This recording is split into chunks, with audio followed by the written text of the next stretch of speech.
When you're tasked with implementing AI, what is the first step? How do you guys go and look at the various functions and see what can be AI enabled versus what can't be? It's interesting. I think it depends on, who you are and the culture you are. For us, because of who we are at Sixth Sense, we're really driving MarTech and sales tech tools. We've really started to focus in that area. And then you have the general usage.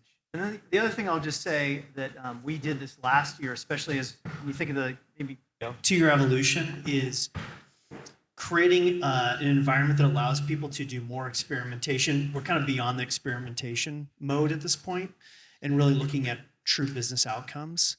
So for us, we've really focused on the go-to-market improvements, and that's a lot of it's because of who we are as well. And really get a sense of community to you're not going to know it all as a CIO. You got to get the rest of the company to help drive. And we really want to create an environment for people to share their use cases. So there's a mind share that's going on. So that's how we really have started over the last 2 years. Yeah, I think in our case, we started with ensuring that everyone had a same baseline of knowledge around what AI is, and that was the first step. And then we started with use cases that were easy to solve for with AI, mostly knowledge related. And now we've moved into agentic AI, where we're looking at certain business processes across the organization. And in that capacity, there's a ton of use cases across all functions that we're entertaining and evaluating. And we really are focused on prototyping and iteration, where we start with the value hypothesis and we try and assess quickly what tech we should use and what value we're going to see. And if we see that, then we actually move into a value realization phase where we are actually deploying at a larger scale. We typically have started with use cases that are low complexity, but also have high value, where there's a lot of manual work that's done by a specific function, or there is not a lot of risk in a critical business process. So for instance, sales, that's obviously ripe. Marketing, a little more conservative or thoughtful around our finance use cases, just given the nature of the business process. So that's sort of how we've been evaluating it. Mike? For me, I'll try to, because what they said was great, and so I'll try to be like the left field guy and give you something totally different. One of the best signals that you can possibly get for what AI features you should focus on is what are people trying to buy right now. A lot of the market is solutions looking for problems, and so your line of business is being sold to, and hopefully you have a strong relationship with them, and you can find out what's piquing your interest, what are you trying to procure, and then do some experiments. And that's actually how we've approached it, because the reality is that a lot of these things have 40, 50, 60, I'm making that up, of course, but features, right? Like features everywhere. And that's not the thing we need. You could solve a lot of their problems with 1 or 2 just really effective implementations. As an example, our account executives were asking for, before I get on a call with a customer, could I just get a quick account summary that includes the platform usage and things like that? So we built them one, and that's what they use. And they didn't need 500 features. They didn't need an add-on to something else we had. They just needed something quick to get in there and solve it. And I do think that this experimentation thing is really important. The next bit is following up with what I call go and see the work, which is like, see somebody use it. Don't just assume people are using it, but actually watch them use it. It sounds creepy. It's really not intended to be. Like, watching people work is a really important part of it. Philosophically, I've had that as a big chunk of my career. Like, people don't know what to call out that sucks. They won't necessarily call it out because they don't know it's not supposed to suck. So people get used to things that suck. I'm trying to get at least 2 more uses of the word suck in there, 1 more left. But they don't necessarily know what to report sucks, so you have to see, I got the 5th one in. You don't even know what to report, so like watching people and helping understand, like, what's your day-to-day, like what's slowing you down? Because AI is supposed to reduce friction. That's what we want it to do. It increases productivity. And just as one final call out, and sorry, I know I'm talking a lot, but I was reflecting on having almost a 30-year career in this business so far, and if you think about human productivity over the past 30 years as far as technology in the business goes, humans have gotten more productive. But we're not all playing golf and going to the park and having picnics. We've just added more hours to our workplace and we're way more productive. AI is probably pretty similar right now, where it's like, I'm going to get more productive, but I'm not sure I'm going to work any less.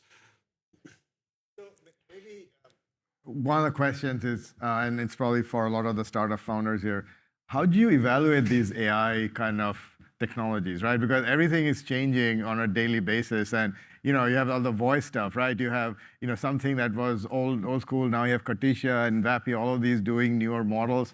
how do you keep up?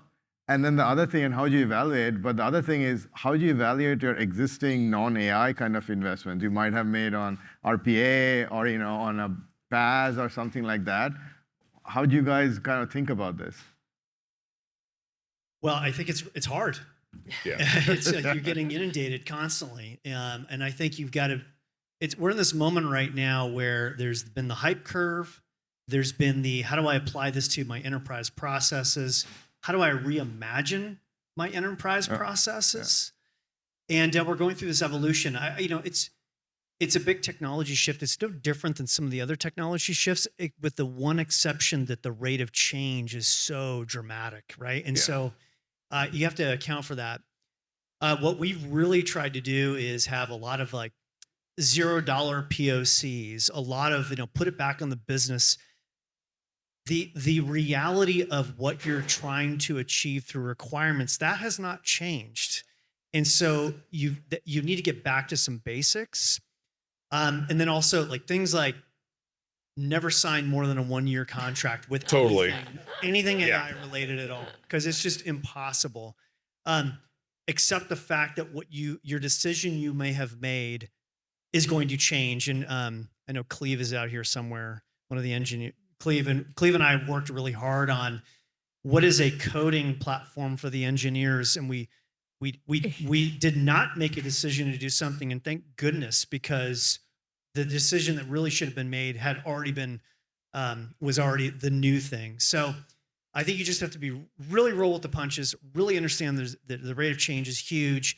Don't set on anything. And the last thing I'll say is what I really focus in on is making sure that you are choosing solutions that are in the workflow of your employees. I think a lot of the tech that comes out with generative AI, it's context switching. And like, I want to eliminate having people go out of the tool they're using and then back into another tool. So I've really been thinking about like, bake it into how they work. Kind of gets back to what Mike was talking around, like understand the work itself, and then you're going to have much better outcomes.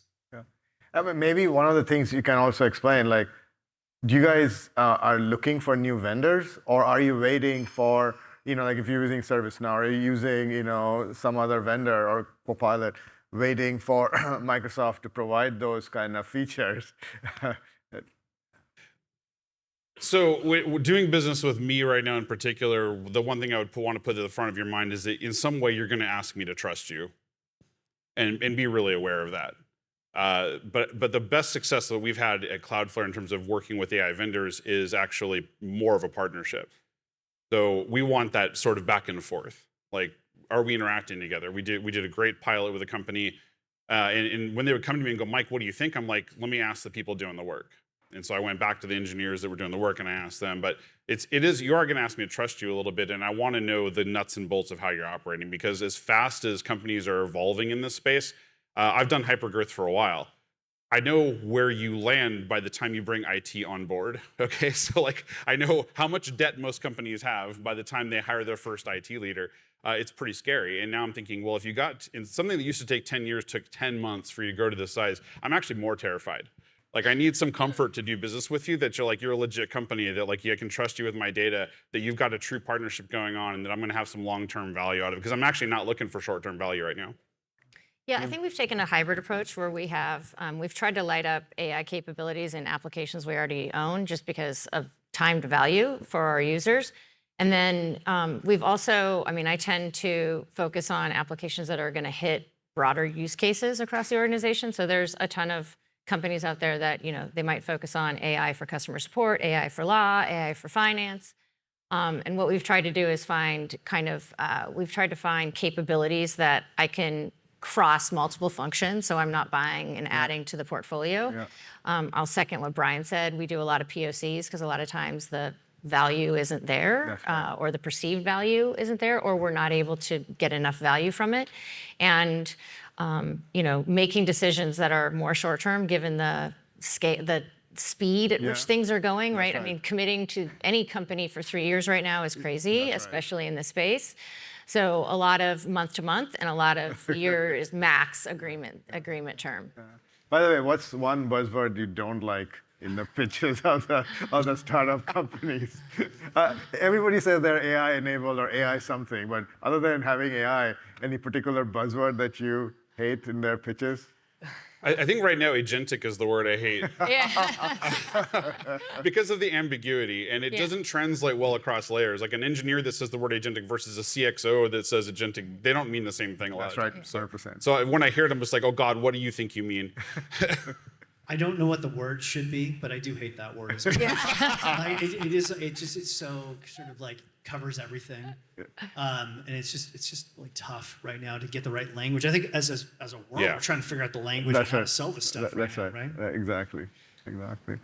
So maybe let's address the elephant in the room, right? As you automate these processes, you are going to have people change jobs, what they're fundamentally doing. How are you approaching this? Workforce planning, skill replanning, all of that stuff.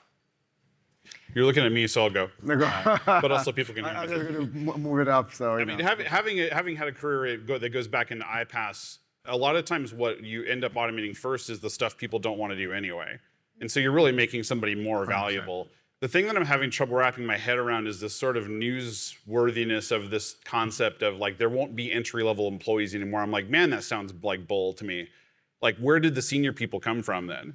Like, there are no more entry-level people in something. I don't think so. I think what it's going to do is it's going to change the way we approach how you teach somebody something. Like, people coming out of college are going to learn something in a different way. And I think as companies, you're going to be at a disadvantage if you don't find a way to embrace the workforce that's coming up out of university. So I don't see this as like, I think there is a reskilling component for people who already work, but I think they're naturally going to see like, oh, I don't have to do things I don't like anymore. Yeah. So let's go. Yeah, I think we'll see a lot of jobs changing and, sort of back office job sales in that, a person that we used to have 3 people, 1 person in marketing that would do content, 1 that would do digital, 1 that would do campaigns. I think the remit of a single individual will expand and they'll be doing more, but they'll be doing it supported or collaborating with agents or, sorry. Why didn't you say agentic? So that, we need to prepare everyone. I mean, broader than just IT, it's the organization is going to need to prepare on what the skills, job descriptions look like for those roles. So one to many is what I would say. I kind of think, one of the things that's happening is we obviously can see some roles that are going to be eliminated, and these tend to be, sort of rote roles, entry level in today's world. I'm not concerned about like massive amounts of jobs being eliminated. And history tells us this. 100%. Right? I think as a human society, what we have not been able to figure out is what the new job creation will be. Yes. But I do have confidence that it will exist. I think one of the more interesting things that you're kind of hitting on is like, what is the expected revenue per employee from a company perspective in the future going to be? I think that's going to be very true. I think there will be this expectation that the number of employees required to say achieve your first 100 million, that's going to be a lot less. And we know that is already happening right now. So I just think that the overworked workforce in today's world, it's just going to be different. It's not going to be existential like I think some people like to think of it as, Yeah, no, I agree with you. That's what history has shown us. But I do think there's going to be some kind of upheavals while this transition is happening, right? Yeah. Because our kids are, if they're going through high school or college, colleges and high schools haven't really figured out how to teach with ChatGPT at your fingertips, with the world's knowledge at your fingertips, right? And that is going to take some time, and enterprises will have to change. But yeah, I agree with you, but I think there will be short-term kind of issues going on, right? I'll just add one thing. I was just talking to a CTO, and they were interviewing someone in India out of one of the major schools, and it was like their second job. So it's a Gen Z individual, and that person declined the job offer, and the reason that was given was because you don't have the most modern tool sets available to make me successful. So you already have these graduates that are already thinking that way. So the other thing that's kind of interesting from that concept is if we're not thinking about retooling as a competitive advantage, even for the workforce, you're going to be behind. Yeah. Well said, Bryan. So talking about processes, right? One of the things that I think people talk about is that adding AI or AI-enabled in your existing process might or might not be the best way to do that. Is there a way that you are reimagining processes? Because that also means cultural changes. It means people having them do different way. How are you thinking about these things? I'll go with you, Bryan, first, and then I'm just switching these things around. What you're really describing right now is the hard part, the really hard part right now, because you've got this sort of middle ground right now where you, as tech leaders, you see where these processes are going to have to change, but again, change management with humans is always the hardest part in reimagining these things. Yeah. And so I think it gets back to the original question, and it's like, really reimagine, allow for some experimentation. What if we did it this way? And try to step outside of like, and I'll use a simple one of like, quote to cash as an example. I don't have the answer. I just know that it's going to change, and you better embrace that change because it will become a competitive advantage. So I think you've really just got to keep re-questioning all the time. Yeah. I think the biggest challenge is in an organization that's established with established business processes, and most of us, that's kind of our perspective. It's really easy to say, well, we're going to have agentic this and agentic that and agentic da-da-da on a white sheet of paper. And I think where the challenge is how do we scale AI internally in an organization that exists where you have people that have been doing a business process a certain way. Totally. And I think we're going to see two things manifest. I think one will be there is augmentation. I mean, at some point, AI is a technology, right? Just like automation was a technology, just like apps were technology trends. And we'll see it augmenting certain processes, but it will also absolutely replace certain processes. So the paradigm of I used to do it this way, you're feeding an outcome to to AI, and it's telling you what that business process is, which is great if you have no business process and you have no people. But we have business processes and people. And so that's where I think a lot of the adoption friction will be in a lot of companies. And I think helping organizations move through that at a pace that is able to be absorbed by the organization is a really key benefit or something that we need to be focusing on. Mike? Yeah, I like to think about it as there's a certain amount of debt involved in the process you have, like you were saying. And so your competitor will be able to start tomorrow. Think about the SaaS revolution, right? Like what was revolutionary? I didn't need to buy a rack of servers to start a business. I could just have a credit card and go buy some SaaS services and up and running. But the processes that evolved early stage in every company evolved from the human communication pattern that started it. So like the humans defined the process by how they talk to each other, and then that was something we tried to automate later, which all three of us have had to live at some point in our career. A company starting up today with no debt that's able to leverage AI for a process doesn't have that debt. MCP is like, I'm really excited about where MCP is going, but like they won't have that debt, and that's going to be a competitive advantage, something everybody has to be looking out for. No, and it's true. Even like, I look at some of the engineering team of some of my portfolio companies. The longer they've been around, the harder it is for them to adopt AI, right? Absolutely. Because not only their cultural biases, like people don't trust it, but it's just the amount of code and what has been written, right? And that's why companies that have started like 2 years ago are much more AI enabled in the way they're doing the development, right? One of the questions, and Mike, I'll start with you. How do you measure the success of these deployments? Is it just ROI? Is it more revenue per employee? I would love to say ROI, but I don't think everything's there yet. I think a lot of it's just adoption and happy people at this point. People are excited to get their hands on it at work instead of just at home. There was this really big pivot in my career that I watched where I got to start before people had computers at home, which was really weird. So I taught people how to use email at one point in my life, right? People now have used to it. In fact, our kids, they're born with a phone in their hand practically. So I think AI, to your point, Bryan, earlier, is going to be really similar where like people are going to be used to having it already. And then it's a factor of like, how do we make sure we can catch up? The new workforce coming on board is not going to be afraid of any of it. And they're going to be like, where is it? Yes. Yeah. Yes. Kim, I think? I think, hours saved, obviously. We started out with knowledge. And so one of the things we found was, we have a global workforce. So we were able to get, help to people faster outside of the US. And so it was just, time to answer or time to, resolution, which was basic. I think hours saved is one. But then the question is, and Mike mentioned this, is like we give someone 20% of their time back. If I'm giving sales 20% of their time back, are they just golfing 20% of the more of the time? I mean, I don't know. No, right? they And just get their quotas increased. Yeah, it's, To measure their handicap or something. But you go back to revenue per employee, right? You would 100%, expect that they would be contributing higher. We need to assign them more accounts. So all of that is, again, still being, discussed and figured out. So I think I'll just answer it quick by saying, I think we all know there's ROI. yeah. And so sometimes when you have these big tectonic shifts or technology shifts, like, okay, let's just all accept that this is the way the world is going. Yeah. So you could get really in the weeds and try to like figure out all the ROI components. And I think as people that are building products, that's for you to tell us, right? But internally, I would say it really is around trying to make it simple to understand. I did this process. It took this long. Maybe the quality wasn't as good. And now I'm doing a new way of doing it. And it's now shorter. I think making it simple for people to understand. So we really focused on hours saved as sort of like the high level metric, just to say like, we know this is good. Yeah. The world is going this direction.